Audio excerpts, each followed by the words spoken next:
What's up guys, welcome back to my channel, and if you're new here then welcome to our little corner of the internet. Today we're going to be watching a video titled Why Boston is the Opposite of Every US City. Which, what do you mean? I think we just recently watched a video on some different cities, well, the best designed cities in America, and Boston was one of them. So, but let's dive deeper, let's see what this video is about. This is a map of Boston's metro system. Known as the T, it might not look like anything special at first. However, it is generally considered to be one of the best metros in the US. With an average weekday ridership of 328,000, about 84 million riders annually, the system reaches most neighborhoods and is a major reason Boston was recently ranked the #1 city for public transit in the country. But its public transit is only one of the many things that set it apart from most other major cities. Instead of being dominated by car-oriented sprawl, it is one of the most walkable cities in the US. It has a perfectly balanced density with a blend of townhomes, triple-deckers, small apartment buildings, and single-family houses. In fact, it's one of the most densely populated cities in the country, but it still has plenty of parks and greenery. Wow. That is quite fascinating, if I do say so myself. Look at that. It's beautiful. I love that, like, you know, there's like smaller houses in the front of the water line, and then the taller houses are like behind, because here I think it's done the opposite way, and this gives more ocean view. Front ocean view homes. It's very pretty though, it's very green, I like it. And doesn't feel crowded at all. So how did Boston end up like this? And why does it feel like the opposite of the typical American city? To understand that, you have to look back at when and how it took shape. Boston is one of the oldest cities in the United States, founded in 1630, over a century before cities like Chicago, Los Angeles, and Miami. And this can largely be seen in its street layout. Instead of having an organized grid in its core, like most American cities, Boston grew organically from colonial footpaths, trade routes, and the natural terrain. Streets bend, narrow, and intersect at confusing angles because they were never designed for cars in the first place. By the 19th century, Boston had already become a dense industrial city and the political and commercial center of New England, with a population of around 25,000. As it kept growing, it annexed surrounding towns like Roxbury and Dorchester, which transformed it from a small peninsula into the 5th largest city in the country by the 1900s, with 560,000 residents. However, the annexed towns each had their own street layouts, which resulted in a kind of confusing structure, with irregular street patterns, mismatched grids, and neighborhood centers that still feel distinct today. Crucially, Boston also became one of the earliest cities in the world to invest in public transit. In 1897, it opened the first subway line in North America, the Tremont Street Subway. And as the city grew, development followed streetcar and subway lines, not highways. Neighborhoods were built around stations, making transit the default way to get around. However, this doesn't mean it wasn't impacted by the rise of the automobile. Oh, look at that driving. Just caught on camera. Look at, he was like, oh, I didn't want to come here, so he was gonna like go there. Oh, you can't see what I'm pointing at, can you?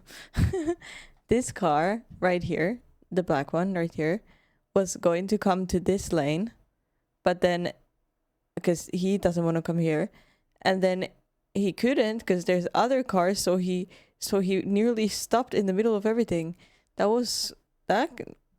could have been a close call. Let's see. This doesn't mean it wasn't impacted. Look, he's like, I'm gonna go there, then he sees that there's a car, then he stops. By the rise of the automobile. Oh my goodness, who gave you your driver's license? Looks like me on the road. By the rise of the automobile. Like Wow. most US cities, Boston embraced cars in the mid-20th century, and highways like the elevated Central Artery were driven through dense neighborhoods. But unlike many cities, strong public opposition canceled most planned inner-city highways, preventing the city from being fully redesigned around cars. Even more unusually, Boston later undid the central artery with the Big Dig project, replacing it with parks and reconnecting neighborhoods. And that brings us to I'm a child. Today. As I've already touched on, there are multiple different aspects that make Boston stand out so much from the rest of the US. One of, if not the most crucial, is density. Or more importantly, how that density is distributed. Boston does have plenty of skyscrapers in its central areas like most American cities, but unlike many of them, it doesn't dissolve into an endless sprawl of single-family suburbs beyond the core. Let's compare it to a city like Dallas. At 1.3 million people, Dallas has about twice the population of Boston, but it spreads it across 7 times more land. Just by looking at it from above, you'll notice that a large majority of the land is taken up solely by low-density developments, even areas right next to downtown. Boston, on the other hand, uses its land much more efficiently. Most neighborhoods, even the ones further out, are largely made up of triple-deckers, row houses, small apartment buildings, and mixed-use streets. This creates a level of density that's high enough to support transit, local businesses, and walkability without feeling overwhelming. This type of housing, often called the missing middle elsewhere, is everywhere in Boston. And because it was built long before modern zoning laws, much of it would actually be illegal to build today in many American cities. Despite the historic core and tight neighborhoods, the city also manages to include greenery almost everywhere in the form of parks, Yeah, that's what I said. It's really, really green. squares, and tree-lined streets. In 2025, Boston even reached a new milestone, which was that every resident now has a park within a 10-minute walk from their home, something only San Francisco had achieved before it. One of the most notable features is the Emerald Necklace. Designed by Frederick Law Olmsted in the late 19th century, it is a 7-mile-long chain of parks and parkways stretching through much of the city, providing recreational space and greenery while also managing flood control and urban runoff. Of course, transit plays another key role in Boston's overall livability. Its density, walkability, and neighborhood structure are all reinforced by how people move through the city. It is served by the MBTA, which is one of the few transit systems in the US that actually functions as a true alternative to driving. The most used part of the network is the subway, locally known as the T, but it also includes light rail, buses.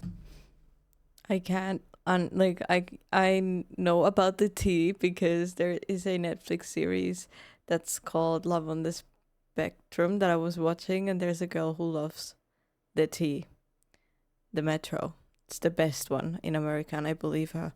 Commuter rail and ferries reaching deep into both the city and the surrounding region. For many residents, especially within the city itself in Cambridge, owning a car is optional rather than required. According to a study from 2015, 33% of the population uses public transit, the 4th highest percentage in the country. In October 2025, weekday ridership averaged 938,000 across all of the MBTA's modes, which was the highest number since the pandemic. While the system is still far from perfect, with problems such as aging infrastructure, delays, and maintenance issues, it still plays a central role in daily life in a way that very few US cities can match. However, all of this also comes with trade-offs. Housing is arguably the biggest downside. Because Boston already uses its land efficiently and has strong neighborhood resistance to large new developments, supply has struggled to keep up with the demand. As a result, Boston is now one of the most expensive housing markets in the country.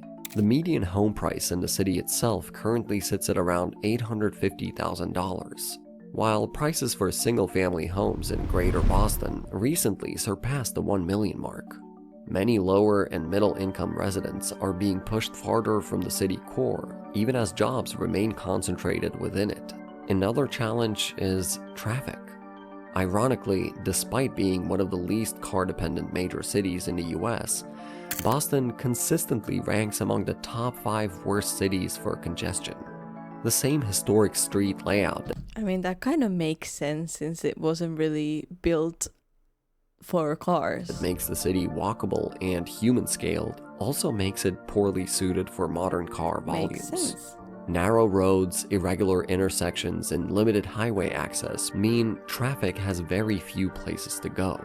As a result, Boston drivers lost an average of 83 hours in traffic in 2025. So, while Boston isn't perfect, its age, dense neighborhoods, strong transit, and integrated green spaces show what an American city can look like when it grows around people instead of cars.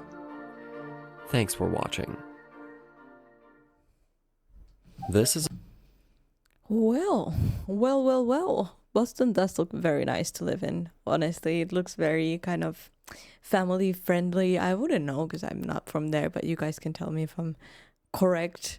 It does look very family friendly and kind of like just peaceful, you know. I could imagine walking my dog there. Maybe I'm moving to Boston. But it looks very, very nice. But yeah, thank you guys for joining me for this video. I really hope you liked it. Let me know if you've been to the Boston area or if you're from there.